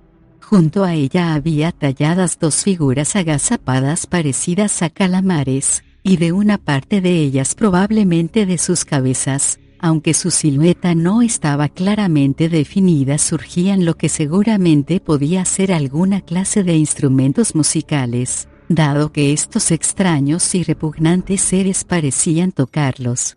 Nuestra inspección fue necesariamente precipitada, puesto que no queríamos arriesgarnos a que nos viera aquí quien pudiese venir, y quizá, dadas las circunstancias, influyera en nosotros también la imaginación. Pero no creo. Es difícil sostener eso coherentemente, sentado aquí ante mi mesa, alejado en el espacio y el tiempo de cuanto allí sucedió, pero lo sostengo. A pesar del precipitado reconocimiento y del miedo irracional a lo desconocido que nos obsesionaba, seguimos abiertos a todos los aspectos que habíamos decidido esclarecer. En todo caso, he errado en este relato al colocar la ciencia por encima de la imaginación. A la clara luz de la razón, las figuras labradas en aquella losa de piedra eran no solo obscenas, sino bestiales y espantosas más allá de toda medida, particularmente a la luz de lo que Partier había insinuado y lo que las notas de Gardner y el material de la Miskatonic University había dejado entrever vagamente, y aun cuando hubiéramos tenido tiempo, dudo que nuestras miradas se hubieran demorado demasiado rato en ellas.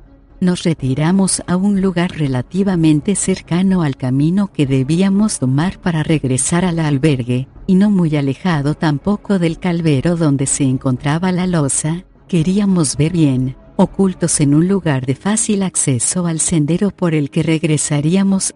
Nos apostamos allí y esperamos en la fría quietud de una noche de octubre, mientras una oscuridad estigia nos envolvía y solo una o dos estrellas parpadeaban muy arriba, milagrosamente visibles entre las altísimas copas de los árboles. Según el reloj de Laird, aguardamos exactamente 1 hora y 10 minutos antes de que comenzara el rumor como de viento, e inmediatamente hubo una manifestación que tenía todas las trazas de sobrenatural, pues no bien hubo empezado el ruido de las ráfagas, la losa que acabábamos de abandonar empezó a adquirir un resplandor, al principio tan imperceptible que parecía una ilusión, luego una fosforescencia cada vez mayor, hasta que despidió tal luminiscencia que era como si un haz de luz se elevase hacia el cielo. Esta fue la segunda circunstancia curiosa: la luz seguía los contornos de la losa, y se proyectaba hacia el cielo. No era difusa ni se dispersaba por el claro del bosque, sino que se proyectaba hacia el cielo con la potencia de un foco. Simultáneamente, El mismo aire pareció cargarse de maldad. En torno nuestro se extendió un aura tan densa de pavor que no tardó en hacerse imposible ignorar esta sensación. Era evidente que, por algún medio desconocido para nosotros, el ruido como de ráfagas de viento que ahora llenaba el aire no solo se asociaba con el ancho haz de luz que se proyectaba hacia arriba, sino que era causado por él. Es más, mientras mirábamos, el intenso color de la luz variaba constantemente, cambiando de un blanco cegador a un verde radiante, y de este a una especie de verde espliego. De vez en cuando la luz se hacía tan intensa que era preciso apartar la vista, aunque la mayor parte del tiempo pudimos contemplarla sin que nos hiciese daño a los ojos. De la misma forma repentina que había empezado, cesó el rumor del viento, se hizo difusa e indistinta la luz, y casi inmediatamente un espectral sonido de flautas traspasó nuestros oídos. No provenían de nuestro alrededor, sino de arriba, y de común acuerdo nos pusimos a mirar hacia el cielo hasta donde permitía la luz que ya se desvanecía. No puedo explicar qué ocurrió exactamente ante nuestros ojos. Fue realmente algo que se precipitó, que se derramó más bien hacia abajo, porque eran masas informes, o eran producto de nuestra imaginación, que volvió a mostrarse singularmente cuando más tarde tuvimos ocasión de contrastar notas Lerdillo. La ilusión de grandes seres negros deslizándose velozmente por aquel sendero de luz fue tan intensa que nos volvimos para mirar la losa. Lo que vimos allí nos hizo huir locamente, incapaces de gritar, de aquel lugar infernal. Pues donde un momento antes no había nada, vimos ahora una masa protoplasmática gigantesca, de un ser colosal que se elevaba hacia las estrellas, y cuya corporeidad física real se hallaba en constante flujo, y flanqueándolo a cada lado, había dos criaturas menores, igualmente amorfas, sosteniendo una especie de flauta con sus apéndices y ejecutando esa música demoníaca que sonaba y resonaba por todo el ámbito del bosque. Pero la entidad de la losa, el morador de la oscuridad, era tremendamente horroroso, pues de su masa de carne amorfa surgían caprichosamente, ante nuestros ojos, tentáculos, garras, manos, y se retraían otra vez, y la misma masa disminuía y se dilataba sin esfuerzo, y donde estaba su cabeza y debiera haber estado su semblante, no se veía sino un vacío tanto más horrible cuanto que, mientras mirábamos, brotó de él un profundo aullido, con esa voz semibestial, semihumana que nos era familiar por la grabación efectuada 2 noches antes. Fuimos, digo, tan trastornados, que solo merced a un supremo esfuerzo de voluntad pudimos correr en la dirección adecuada. Y tras de nosotros se elevó una voz, la voz blasfema de Nyarlathotep, el ciego, el sin rostro, el poderoso mensajero, cuando aún vibraban en los canales de nuestra memoria las medrosas palabras del mestizo, del viejo Peter. Era un ser, no tenía rostro, estuvo aullando hasta que creí que se me iban a reventar los tímpanos, y luego, aquellas criaturas que tenía a su alrededor, Dios, resonaban mientras la voz de aquella monstruosidad de los espacios exteriores gritaba y profería una algarabía y sonaba la música infernal que ejecutaban los espantosos músicos acompañantes, elevándose en un aullido desde el bosque y dejando para siempre su huella en la memoria. Inaí, Inaí,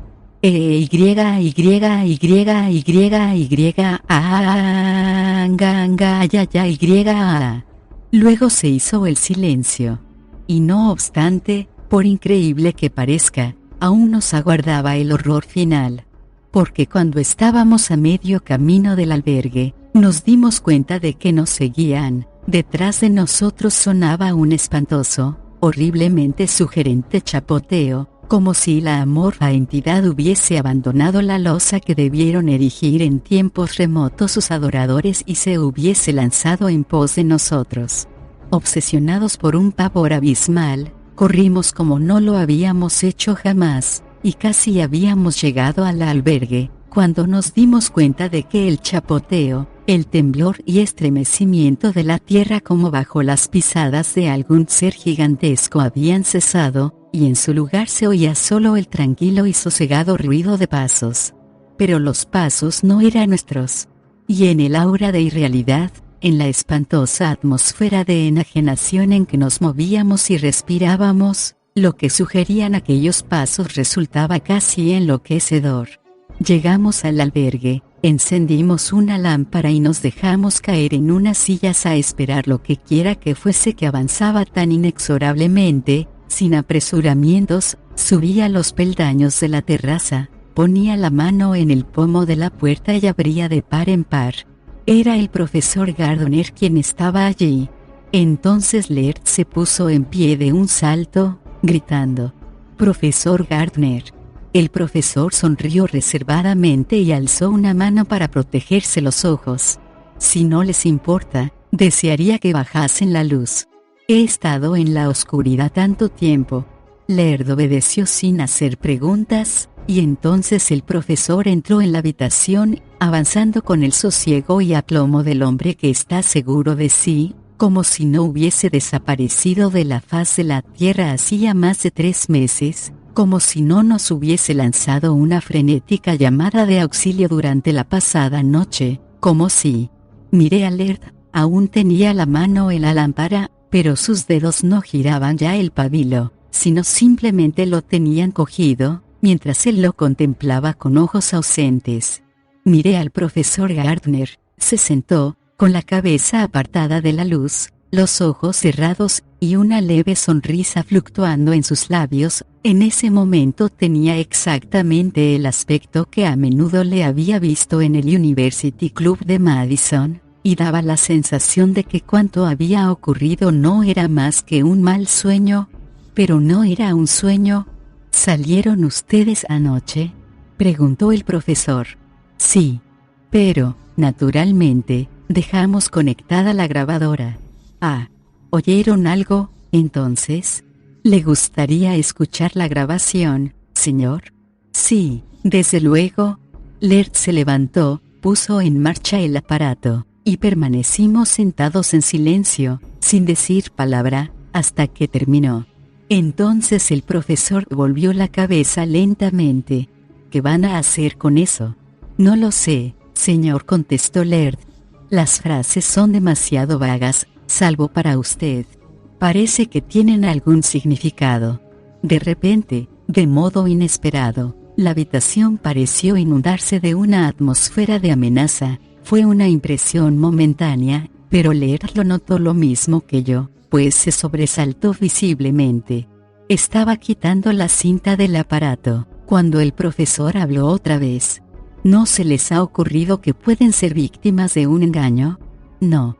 ¿Y si les digo que he averiguado que es posible producir todos esos sonidos que hay registrados en esa cinta? Laird le miró durante un minuto, antes de replicar en voz baja que, naturalmente, el profesor Gardner había estado investigando los fenómenos del bosque del lago Rick durante mucho más tiempo que nosotros, y que si él lo decía. El profesor soltó una agria risotada. Son fenómenos enteramente naturales, muchacho.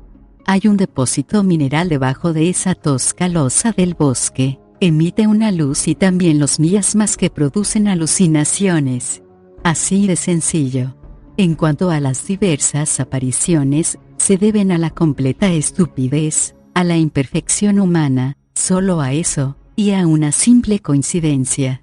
Yo vine aquí con grandes esperanzas de ver corroboradas algunas de las estupideces a las que el propio Partier prestó oídos, pero... Sonrió desdeñosamente, movió la cabeza negativamente, y extendió la mano. «Déjeme la cinta, Laird». Sin hacer preguntas, Laird le entregó la cinta. El anciano la cogió y se la iba a acercar a los ojos, cuando se dio un golpe en el codo y, con un agudo grito de dolor, la dejó caer.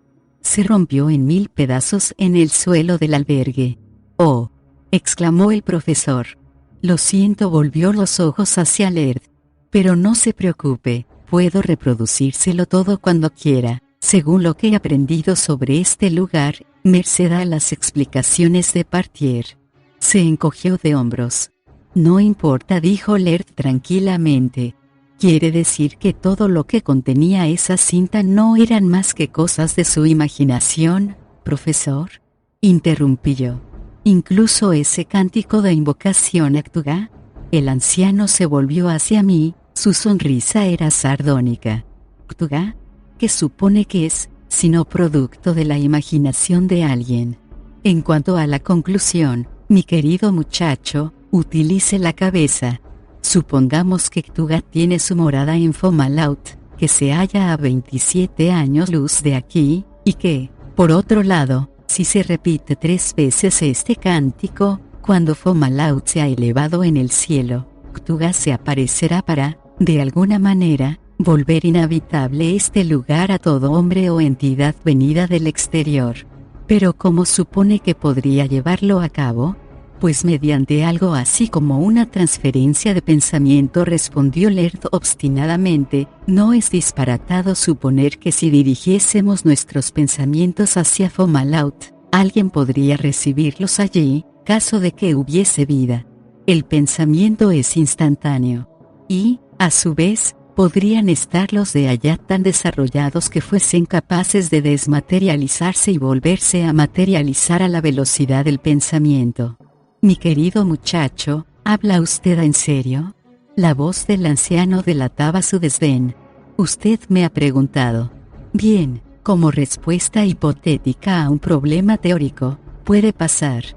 Francamente, dije, haciendo caso omiso del extraño gesto negativo que Laird me hizo con la cabeza, no creo que lo que hemos visto esta noche en el bosque sea una alucinación, producida por los miasmas brotados de la tierra o de donde quiera que sea. El efecto de esta declaración fue extraordinario. Ostensiblemente, el profesor hizo todos los esfuerzos por dominarse, sus reacciones fueron exactamente las del sabio acosado por un cretino en una de sus clases. Tras unos momentos, recobró el dominio de sí y dijo solamente: «Así que han estado allí. Supongo que es demasiado tarde para hacerles cambiar de idea. Yo siempre estoy abierto a cualquier posibilidad, señor, y me inclino ante el método científico», dijo Laird. El profesor Gardner se llevó la mano a los ojos y dijo: «Estoy cansado. La otra noche que estuve aquí observé que ha tomado mi habitación, Laird, así que me quedaré con la que esté junto a la de usted, en el lado opuesto a la de Jack». Subimos, como si nada hubiese sucedido entre la última vez que estuvimos y esta. B chica mayúscula. El resto de la historia y la culminación de esa noche apocalíptica se puede resumir en pocas palabras. No habría dormido más de 1 hora, era la 1 de la madrugada, cuando me despertó Laird. Estaba junto a mi cama completamente vestido, y con voz tensa me ordenó que me levantara y me vistiese, que recogiese lo que considerara esencial entre las cosas que había traído y estuviese preparado. No me permitió siquiera encender una luz, aunque él llevaba una pequeña linterna que utilizaba de cuando en cuando. A todas mis preguntas contestó con el ruego de que esperase. Cuando hube terminado, se encaminó hacia la puerta y susurró: «Vamos». Entró directamente en la habitación a la que se había retirado el profesor Gardner. Con la luz de la linterna, comprobó que la cama no había sido tocada, más aún, gracias a la fina capa de polvo que cubría el suelo, pudo ver que el profesor Gardner había entrado en la habitación, había ido hasta la silla que estaba junto a la ventana y había salido otra vez. «Como ves, no ha tocado la cama», susurró Laird. «¿Pero por qué?». Laird me agarró del brazo y me lo apretó. «¿Recuerdas la monstruosidad a la que se refirió Partier, y que nosotros vimos en el bosque, el ser protoplasmático y amorfo? ¿Y lo que decía la grabación?». «Pero Gardner nos ha dicho». Protesté. Sin añadir una palabra más, dio media vuelta. Bajé tras él, hasta que se detuvo junto a la mesa en la que habíamos estado trabajando, encendió la linterna y la alumbró. Me quedé tan sorprendido que proferí una exclamación, y Laird siseó inmediatamente para acallarme. Había desaparecido todo, salvo el ejemplar de Outsider and Others y 3 números de Weird Tales, una revista de narraciones del mismo género que el libro escritas por el excéntrico genio de Providence, Lovecraft. Todas las notas de Gardner, todos nuestros escritos, las fotocopias de la Miskatonic University, todo había desaparecido. Se lo ha llevado él, dijo Laird. No ha podido ser nadie más. ¿A dónde se ha ido? Ha regresado al lugar de donde había venido. Se volvió hacia mí, y sus ojos centellearon bajo el resplandor de la linterna. ¿Comprendes lo que eso significa, Jack? Negué con la cabeza. Ellos saben que hemos estado allí, ellos saben lo que hemos visto, y que nos hemos enterado de demasiadas cosas. ¿Pero cómo? Porque se lo dijiste tú. ¿Yo? Pero, por Dios, ¿te has vuelto loco? ¿Cómo puedo haberles dicho nada?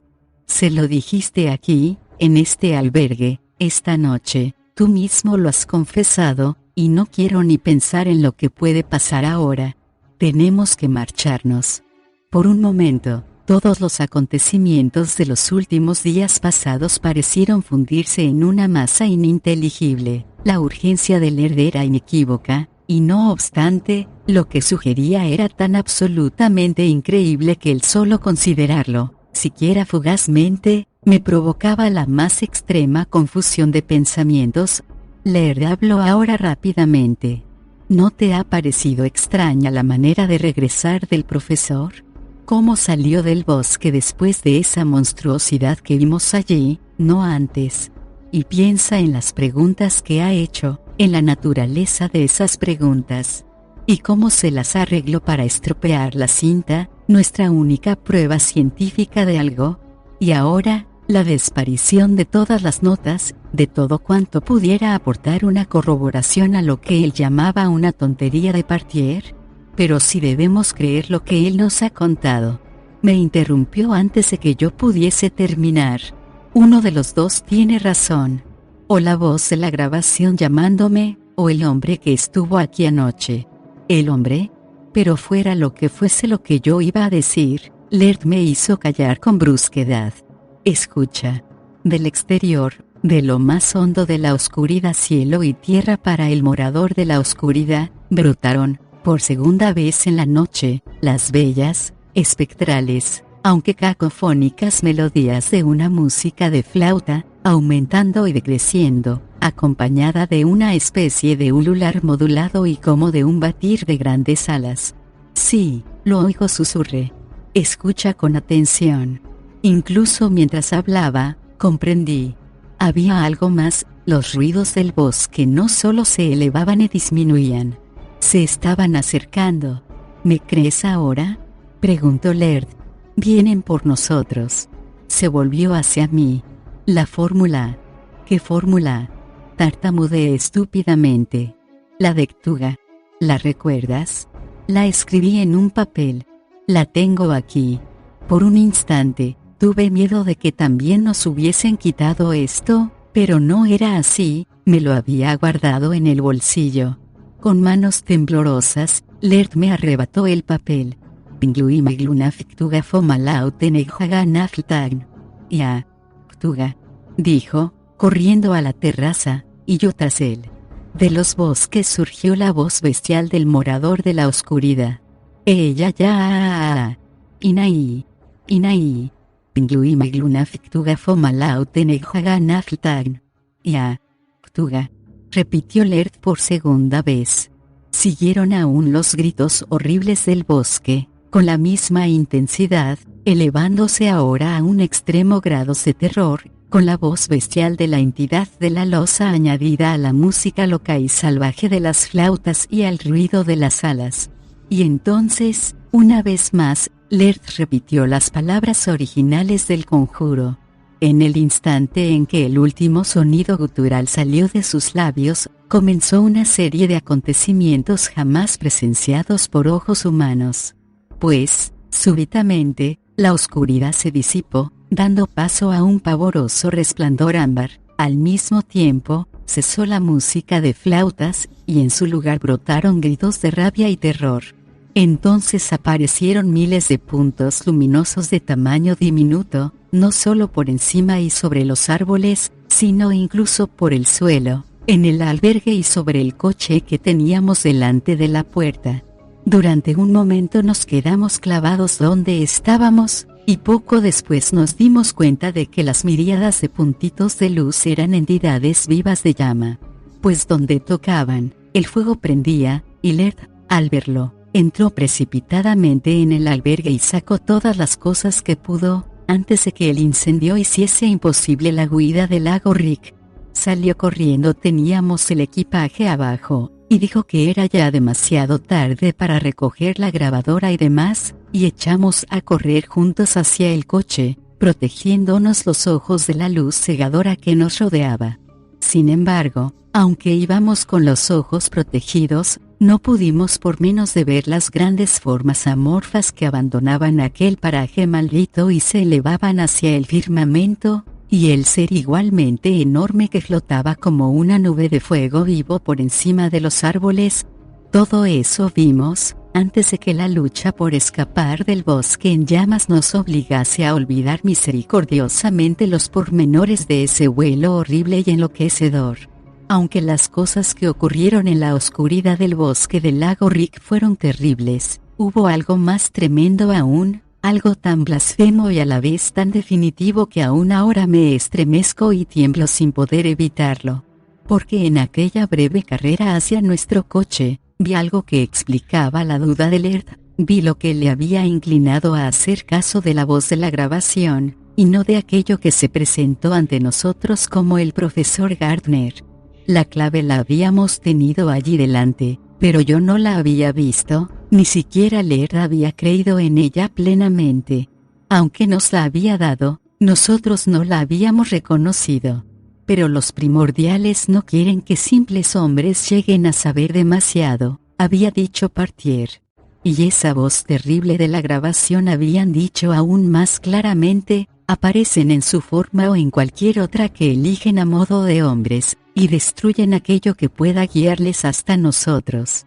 Destruir aquello que pueda guiarles hasta nosotros. Nuestra grabación, las notas, las fotocopias enviadas por la Miskatonic University, sí, y también a Laird y a mí. Y había venido la monstruosidad, porque era Nyarlathotep, el mensajero de la noche, el morador de la oscuridad, quien había venido y había regresado luego al bosque para mandarnos a sus esbirros. Era él quien había llegado de los espacios interestelares, así como Cthulhu, el ser fuego, vino también de Fomalhaut al pronunciarse la invocación que le despertó de su eterno sueño en esa estrella de ámbar, invocación que Gardner, muerto viviente cautivo del terrible Nyarlathotep, había descubierto en sus viajes fantásticos por el espacio y el tiempo, y fue él quien regresó al lugar de donde había venido, con su cielo-tierra ahora inalcanzable para él, por haber sido destruido por los enviados de Cthulhu. Lo sé, y Laird también lo sabe. Aunque nunca hablamos de eso. Aun si abrigásemos alguna duda, a pesar de lo ocurrido, no podríamos olvidar el descubrimiento aterrador y definitivo, lo que vimos al protegernos los ojos de las llamas que nos rodeaban y dejar de mirar hacia el cielo, las huellas de pies que salían del albergue en dirección a aquella losa infernal de las profundidades del bosque, las huellas que empezaban en el suelo blando de la terraza en forma de pies humanos y que se transformaban a cada paso en una impresión espantosamente sugeridora, hecha por una criatura de forma y peso increíbles, con tan grotescas variaciones de silueta y tamaño, que habrían resultado incomprensibles para cualquiera que no hubiese visto a la monstruosidad de la losa, y junto a estas huellas, desgarradas y rotas como por una fuerza expansiva, las ropas que un día pertenecieron al profesor Gardner, abandonadas trozo a trozo a lo largo del rastro que se internaba en el bosque, en el camino emprendido por la infernal monstruosidad que había salido de la noche. El morador de la oscuridad, para visitarnos bajo la forma y el aspecto del profesor Gardner.